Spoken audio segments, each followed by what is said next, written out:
नमस्कार साथियों, आज हमारा परसेंटेज का हमारा 4th लेक्चर है। 3 लेक्चर को हम कंप्लीट करवा चुके हैं। हमारी ये 4th लेक्चर है। 4th लेक्चर का हमारा फर्स्ट क्वेश्चन है। 3 लेक्चर हमारे बेसिक हुए हैं। 4th लेक्चर के अंदर थोड़ा एडवांस करेंगे हम। क्या बोला है? दिल्ली से पानीपत का कुल किराया 500 रुपये है।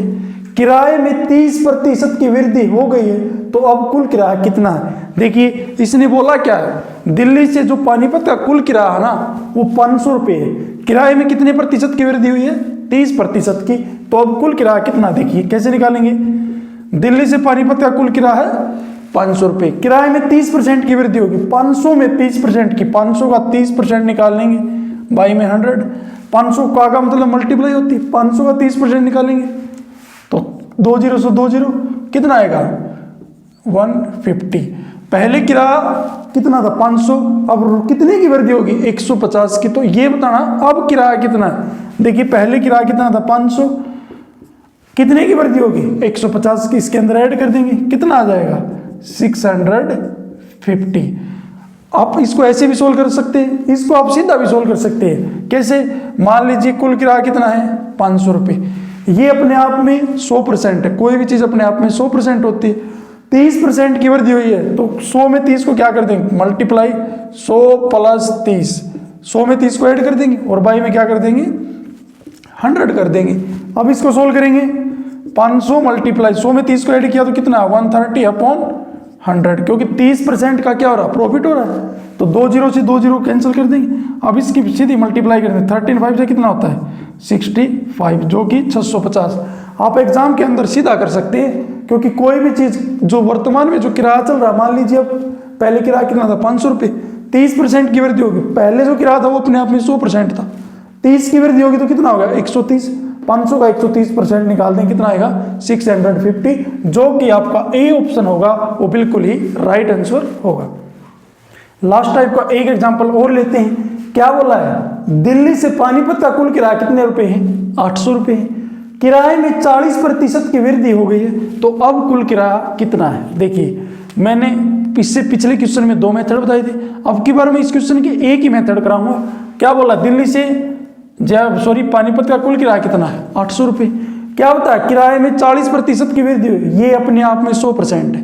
अगर 40 की वृद्धि हो रही है, 100 में 40 की वृद्धि हो रही है तो कितना आएगा? 100 में 40 को क्या कर देंगे?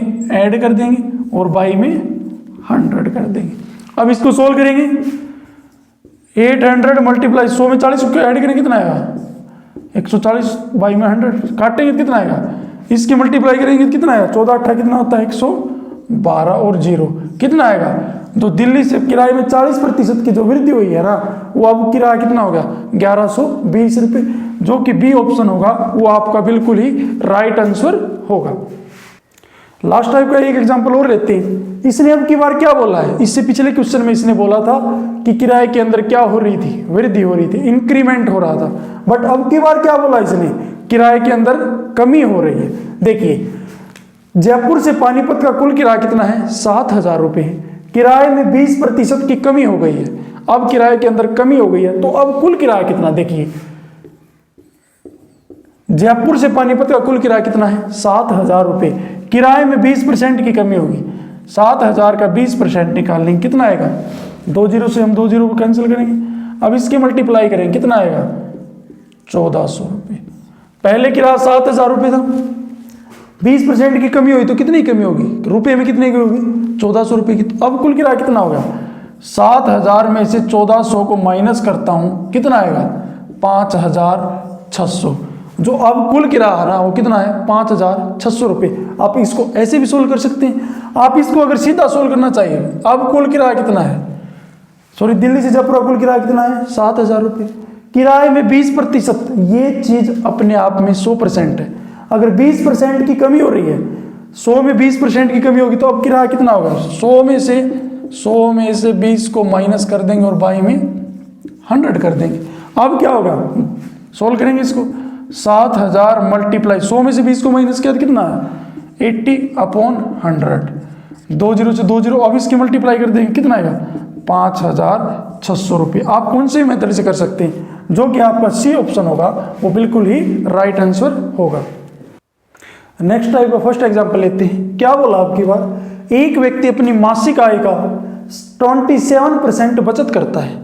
यदि उसका मासिक खर्च 5,840 रुपये है तो उसकी मासिक आय क्या होगी। ऐसे क्वेश्चन को हम कैसे सोल्व करेंगे? देखिए, एक व्यक्ति अपनी मासिक आय का 27% मान लेते हैं। आय मैं लिख लेता हूं, खर्च और बचत, 3 चीजें लिख लेता हूं। हम मान लें उसकी मासिक आय 100% है। देखो, किसी की कितनी भी इनकम हो, 3,000, 4,000, 5,000, 8,000, 20,000, कितनी भी इनकम हो, वो अपना आप में क्या परसेंट होती है? 100% होती है। अब क्या बोल रहा है? यदि उसका मासिक खर्च 5,840 रुपये, यदि वह अपनी मासिक आय का 27% बचत करता, देखिए 27% बचत कर रहा है। आय कितनी है? 100% है। बचत कितना कर रहा है? 27%। मान लीजिए आपकी आय 100 रुपये है और तुम कितने रुपए, 27 रुपये को बचत कर रहे हो, तो आप खर्च कितने रुपए कर रहे हैं? 100 में से 27 को माइनस करूँगा तो कितना आएगा? 73%। मतलब 73% मैं क्या कर रहा हूँ? खर्च कर रहे हैं। और बचत कितनी कर रहे हैं? 27%। इसने बोला क्या? यदि उसका मासिक खर्च 5,840 रुपये इसने खर्च दे रखा है, तो हम खर्च दे रखा है तो हम खर्च की ही यूनिट को लेंगे। खर्च कितना है? 5,840। और खर्च की यूनिट कितनी है? 73%। मतलब 73% की वैल्यू कितनी दे रखी है? कितना खर्च कर रहा है? 5,840 रुपये। 1% की निकालेंगे तो 1% की निकालेंगे तो क्या हो जाएगा? ये इसके बाई में चला जाएगा। 5,840 अपॉन 73। अब इसको काटेंगे, कितने में कटेगा? 80 पे। मतलब कहने का मतलब 1% की जो वैल्यू आई वो कितनी आई? 80 आई। हमने निकालना है क्या? अब इसके अंदर हमने निकालना है तो उसकी मासिक आय क्या होगी। देखिए, 1% की वैल्यू हमारे पास 80 आ गई। अब आय की यूनिट कितनी है? आय की कितनी यूनिट है? 100। 1% की वैल्यू 80 है तो 100 की कितनी हो जाएगी? 100% की 80 मल्टीप्लाई 100 कितना आ जाएगा? 8,000 रुपये। जो कि उसकी जो मासिक आय होगी ना, वो डी ऑप्शन होगा, 8,000 रुपये होगी ना, वो आपका बिल्कुल ही राइट आंसर होगा। लास्ट टाइप का एक एग्जांपल और लेते हैं। क्या दे रखा है क्वेश्चन के अंदर? एक व्यक्ति अपनी मासिक आय का 30% बचत करता है। यदि उसका मासिक खर्च 3,430 रुपये है तो उसकी मासिक आय क्या होगी। बेटा, आप कमेंट के अंदर हमें ये बता करो कि क्वेश्चन आपको समझ आ रहे हैं या नहीं आ रहे हैं। कमेंट के अंदर ये बताओ कि आपकी क्या प्रॉब्लम रहती है। आप तभी तो हमें ये पता चलेगा कि कहाँ पे आपको प्रॉब्लम है, आपको समझ में आ रहे हैं या नहीं आ रहे हैं। देखिए, क्वेश्चन देखते हैं। एक व्यक्ति अपनी मासिक आय का 30% बचत करता है। देख लीजिए कैसे सोल्व करेंगे। हम आय लिखेंगे, फिर क्या लिखेंगे? खर्च लिखेंगे, और फिर क्या लिखेंगे? बचत लिखेंगे। आय कितनी मान लेंगे? कोई भी चीज अपने आप में 100% होती है, 100।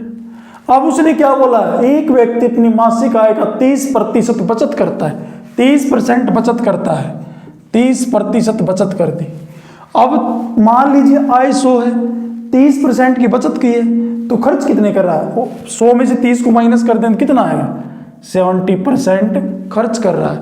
अगर 70% खर्च कर रहा है, रुपए में कितने खर्च कर रहा है? यदि उसका मासिक खर्च कितने रुपए है? 3,430 रुपये। मतलब क्या हुआ? जो 70% खर्च कर रहा है ना, उसके जो रुपए है ना 70% के, वो कितने हैं? 3,430 रुपये हैं। 1% के निकालेंगे तो कितना आएगा? 3,430 बाई में कितना आएगा? 70 आएगा। अब इसको काटेंगे 0 से 0। क्यों काटेंगे? क्योंकि 1% की वैल्यू तो हमने निकालनी पड़ेगी। अब इसको सोल्व करेंगे 4 पे और 9 पे। मतलब क्या हुआ? 1% की वैल्यू आई, वो कितनी आई हमारे पास? 49। हमने निकालना क्या है? उसकी मासिक आय क्या होगी। आय हमने कितनी मान रखी है? 100%। 1% की वैल्यू 49 आई, तो 100% की वैल्यू कितनी आएगी? 49 मल्टीप्लाई में आय की यूनिट कितनी है? 100 की 100 के साथ मल्टीप्लाई करेंगे कितना आएगा? 49 मल्टीप्लाई 100 करेंगे तो कितना आएगा? 4,900 रुपये, जो कि आपका डी ऑप्शन होगा, वो बिल्कुल ही राइट आंसर होगा। लास्ट टाइप का एक एग्जांपल और लेते हैं। इससे पहले क्वेश्चन में आपने क्या था, अब की बार क्या बोला, एक व्यक्ति अपनी मासिक आय का 60% खर्च करता है। इससे पहले क्या कर रहा था, वो बचत कर रहा था 30%, 20%। अब की बार क्या कर रहा है, मासिक आय का 60% खर्च करता है। यदि उसकी मासिक बचत, अब की बार रुपए बचा रहा है, इससे पहले क्या खर्च कर रहा था, अब की बार क्या कर रहा है, बचत कर रहा है हो, तो उसकी मासिक आय क्या होगी। देखिए ऐसे क्वेश्चन को कैसे सोल्व करेंगे, ऐसे क्वेश्चन को भी हम सेम तरीके से सोल्व करेंगे। आय मान लेते हैं, खर्च मान लेते हैं और बचत मान लेते हैं। ये हमारा इस वीडियो का लास्ट क्वेश्चन होगा जो हम आपको समझा रहे हैं। आय कितनी मान लेंगे, 100%। अब इसने क्या बोला, एक व्यक्ति अपनी मासिक आय का 60% खर्च कर रहा है, 100% में से 60% खर्च कर रहा है। अब आय 100 रुपये, 60 रुपये खर्च कर रहा है, तो बचत कितनी कर रहा है, 100 में से 60 को माइनस करेंगे तो बचत कितनी कर रहा है, 40%। अब 40% बचत कर रहा है। अब रुपए में कितनी बचत कर रहा है, 3600 रुपये। कहने का मतलब क्या हुआ, जो 40% की जो वैल्यू है ना वो कितनी है, 3600 रुपये है। 40% की वैल्यू है 3600 रुपये है। 1% की निकालेंगे तो क्या होगा, इसके बाई में चला जाएगा। 3600 के बाई में कितना कर देंगे, 40%। काटेंगे कितना आएगा, 1% की जो वैल्यू आएगी हमारे पास कितनी आएगी, 90 आएगी। हमने निकालनी क्या है, उसकी मासिक आय क्या होगी। 1% की वैल्यू 90 है, आय की यूनिट कितनी है, 100%। तो आय कितनी हो जाएगी, आय 1% की वैल्यू कितनी है, 90, और मल्टीप्लाई में कितना हो जाएगा, 100। कितना हो जाएगा, 9000 रुपये, जो कि डी ऑप्शन होगा। उस व्यक्ति की जो आय होगी वो कितनी हो जाएगी, 9000 रुपये। उम्मीद करता हूं आपको ये लेक्चर समझ में आया होगा। अगर आपको ये लेक्चर समझ में आया है तो हमारी वीडियो को ज़्यादा से ज़्यादा शेयर करें और चैनल को सब्सक्राइब करें। धन्यवाद।